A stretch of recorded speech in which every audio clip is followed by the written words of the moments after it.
Okay, so a couple people have asked for a walk around. Everything's tucked in the shed, so I'll do the best I can. But kind of a fun fact about this shed, you see the lumber here and then there's posts. It used to go all the way across the front, so you'd have about this gap here to walk around, but back in like the 70s and the 80s, this used to be one of the biggest farms in the county. They filled this whole shed, Butler building, whatever you want to call it, with grain. And then they would stick an auger in here and stick it out the front door and load trucks. So we don't do that anymore. There's a couple more bins here, whatever, but that's just a fun fact about that. So first one, 4630. It's got a Bueller loader on it. New inner tires, and then we put the ones that were on the inside on the outside duals now. So inside, he's got it set up for spraying. So you got your sprayer controls, and then the quad range, whatever you call it. There's A, B, C, D, 1, 2, 3, 4, and then the 1, 2 reverse. 2 hydraulic remotes, and then a 3-point joystick control for the loader, which is nice. Then having just to do it with the levers. This one didn't see much action this year.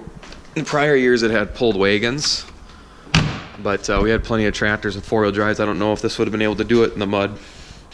Maybe. You got the Super C. He uses that to run some of the augers on the bins for loading out. So Super C with a grader on it to maintain the bin site yard. I don't want to do this. Let's start over here. 8970, the big tillage rig. I don't know what year all these are.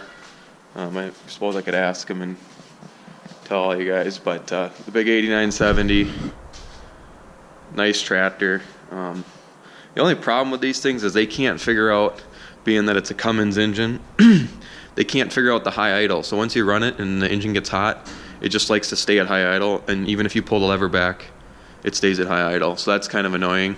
We've had Case out, we've had John Deere out, and they both say that it's not their problem. So you can see, and maybe you can't see, big Cummins engine.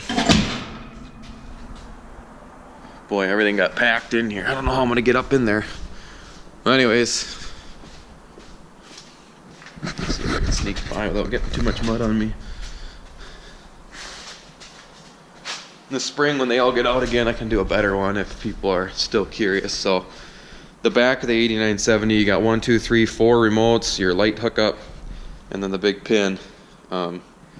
Obviously no 3-point on this one, but that's okay. So the rear's got all new rubber on it, a couple, what was it, 2 years ago, 3 years ago, something like that. And then it's got the big wheel weights on the back. Front tires aren't terrible, but possibly could get replaced here if we ever have a good year, which won't be this year.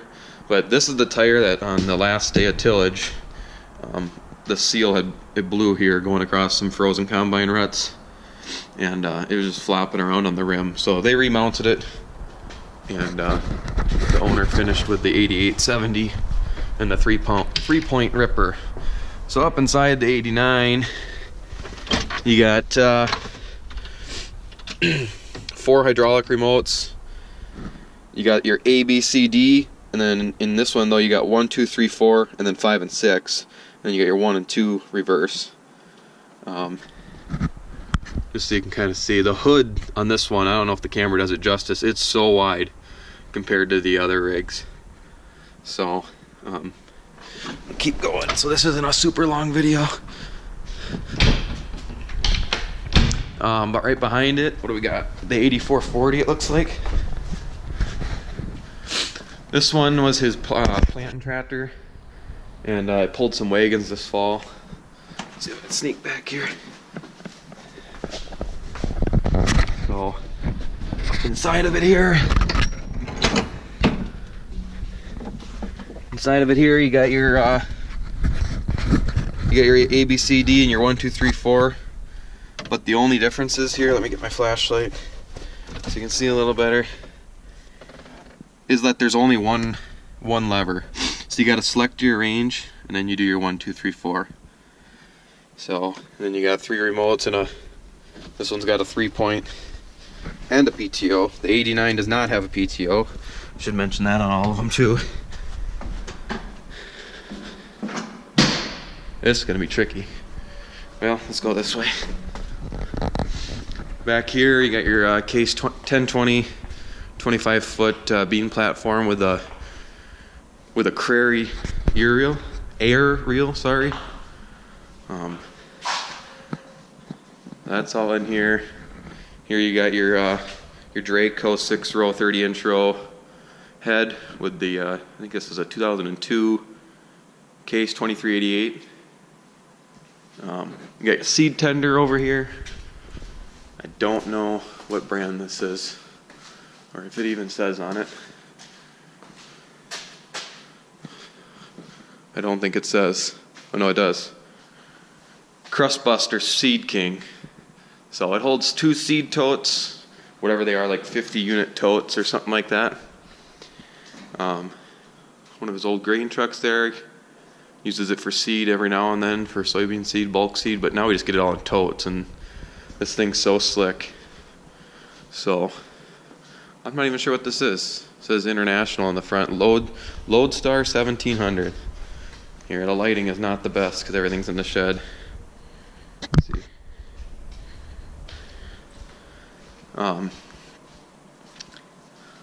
Here's the 8870.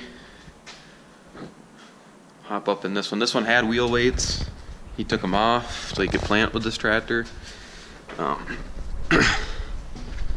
Without the weights, it still weighs 31,000 some pounds.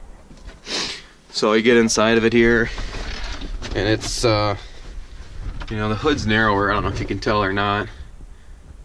You got your auto steer in here. The only difference here is we got your same ABCD 1 2 3 4 5 6 forward, and then 1 2 back. Got your 4 remotes, and then you got a 3-point.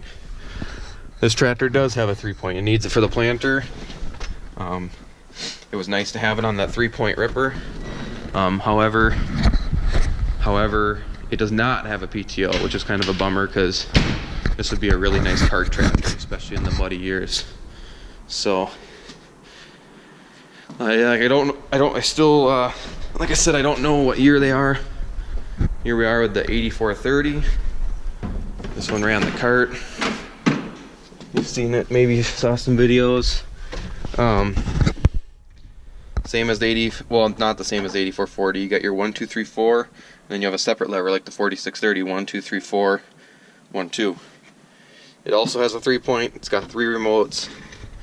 It's set up with the grain drill control units. We didn't use the grain drill last year. We'll see what happens next year. I think he liked the row crop beans and the accuracy of the planter and the seed savings wise. So who knows what'll happen. Maybe we'll row crop them again, and I don't know what this one will do. So now I'm kind of stuck in here, but yeah, here it is all packed away.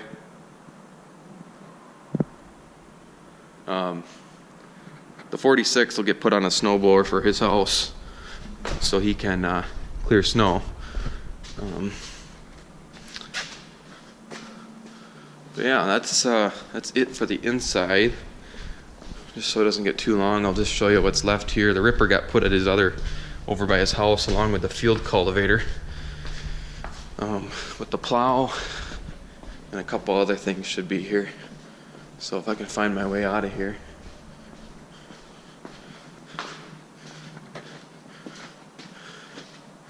Got a lot of 4-wheel drives, but with some of the hills and the mud that he has, we kind of need it at times. So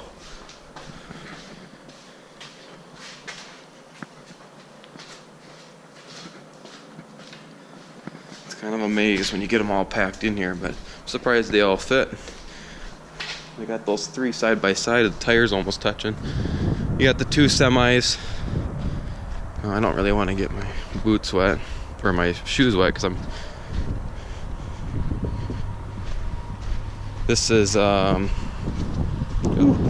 slippery.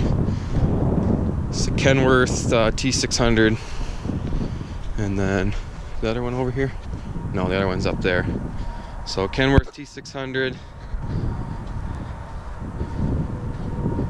That's a Timpty trailer. I think they're both Timpty trailers. This other one up here is a Freightliner. I'm not sure on the model number, but it's also got a Timpty trailer. This one's like 2 feet longer though, so that's a 40-foot trailer, I want to say. And this might be a 42. But this used to be a quick trip truck, so like every 5 minutes, if you don't touch the clutch or a button, it shuts off. So that's kind of a interesting thing. I guess that way they did fuel savings or whatever, but you can get it reprogrammed, we just haven't. Here's the Brent 974 cart. Nice big flotation tires.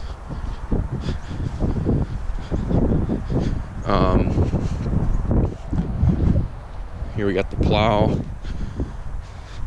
3710 9 bottom John Deere plow.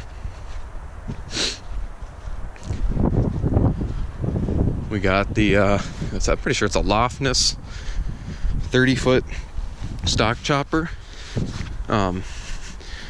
Those are stock, these 2 wheels are. But then you'd unhook it, and then you come around front and you'd hook on the 3-point, and then there's tires like this one. And then you'd flip it. Well, those little tires, they'd get beat up and they'd snap off, so one of the local welding shops built this system. Maybe should have done it for both sides, I don't know. We didn't use it this year, it's too muddy and it's kind of a pain, but that seemed to work okay, maybe, I don't know. But maybe if we did it to both sides it would work, but it's one of their first designs, and I don't know how well it was really designed, to be honest. Is this a white disc? White? Possibly? Yeah, a white 256 disc. He used this for closing in soybean field ruts from the combine. Worked great. We did a little bit in the cornfield too, but the other ripper did such a great job. The big wagons, Demco 650 and then a Brent 640 hooked together. They got their own brake system, their own lights. The Brent's got a roll tarp. So that was all good and dandy. I don't know where the tile plow is. I think it might be parked at his house. Here's the old tires from the 4630. And I got some storage tanks for spraying. And I don't know. A Woods 9000 backhoe for tiling and whatnot. So that's kind of handy. So that's kind of a walk around of what we got going on at the shop. Everybody that wants to see all the equipment, rarely is it all in one spot. So we'll get a couple videos this winter. I still got some few videos to post, some odd videos from harvest, and then channel might kind of go dormant for a little bit if I can't find anything to film, and then regularly scheduled programming will resume when we start getting all this stuff out and cleaned up for the spring. Some of you might say that we shouldn't have put this stuff away so muddy. Maybe we shouldn't have, but it's not heated. It's below freezing already. And you know, some people say it's bad to wash it. Water sits in areas, you know, it's below freezing, it'll expand, and then might possibly cause some damage over the winter. So I think in the spring I will I'll pull them all out and then get them all washed up. Service truck here. In the spring we'll pull them all out, get them all cleaned up, just in time to get muddy again. But something about having a clean tractor. The two-wheel drive axle for the combine's still sitting over here. We got to figure out if we're going to sell that. The wheel weight's from the 8870. But here's the two-wheel drive axle from the 2388. So he's got to figure out if he's going to hang on to it and store it so that when and if he upgrades combines, we can put that one back on, or if he's going to sell it with the four-wheel drive and just buy a four-wheel drive combine. There's decisions to be made, so yeah, hopefully that's what you guys were after with the walk around.